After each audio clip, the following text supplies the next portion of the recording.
Mutton biryani ಸಕ್ಕತ್ತಾಗಿದ್ಯಾ piece ಮಾತ್ರ ಬಂದಿಲ್ಲ.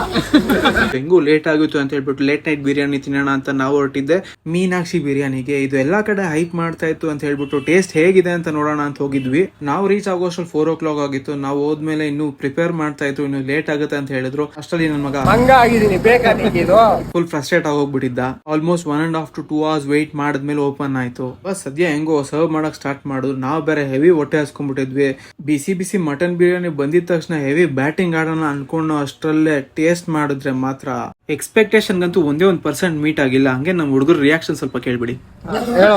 ಇದು ಬಿರಿಯಾನಿ ಅಲ್ಲ, ಮಟನ್ ಬಿರಿಯಾನಿ ಅಂತ ಹೇಳೋರೆ. ಅವನ ಅಜ್ಜಿ ಮಟನ್ ಕಡೆ ರಬ್ಬರ್ ಆಗಿ ವಾಂಗಿ ಬಾತ್ ಇದಕ್ಕಿಂತ ಪರವಾಗಿಲ್ಲ.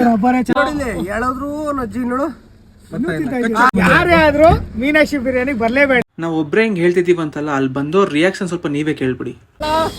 ಮಟನ್ ಬಿರಿಯಾನಿ ಸಕ್ಕತ್ತಾಗಿದ್ಯಾ ಪೀಸ್ ಮಾತ್ರ ಬಂದಿಲ್ಲ. Rubber ತಿನ್ಲೇಬೇಡ್ರಿ.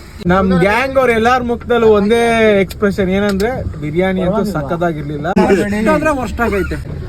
One of the worst biryanis ನಾವೆಲ್ಲ ತಿಂದಿರೋದು. ನಾನು ಬಿರಿಯಾನಿ ಪ್ರಿಯ ಆದ್ರೂ ಫಸ್ಟ್ ಟೈಮ್ ಬಿರಿಯಾನಿ ಇನ್ನೊಬ್ಬ ತಟ್ಟೆಗೆ ಹಾಕಿದ್ ಫಸ್ಟ್. ಇದಕ್ಕಿಂತ ಬೇರೆ ರಿವ್ಯೂ ಏನು ಬೇಡ ಅನ್ಸುತ್ತೆ. ನೋಡಿ ಯೋಚನೆ ಮಾಡಿ ಬನ್ನಿ, ಹೈಪ್ ನ ನಂಬಿ ಬರ್ಲೇಬೇಡಿ.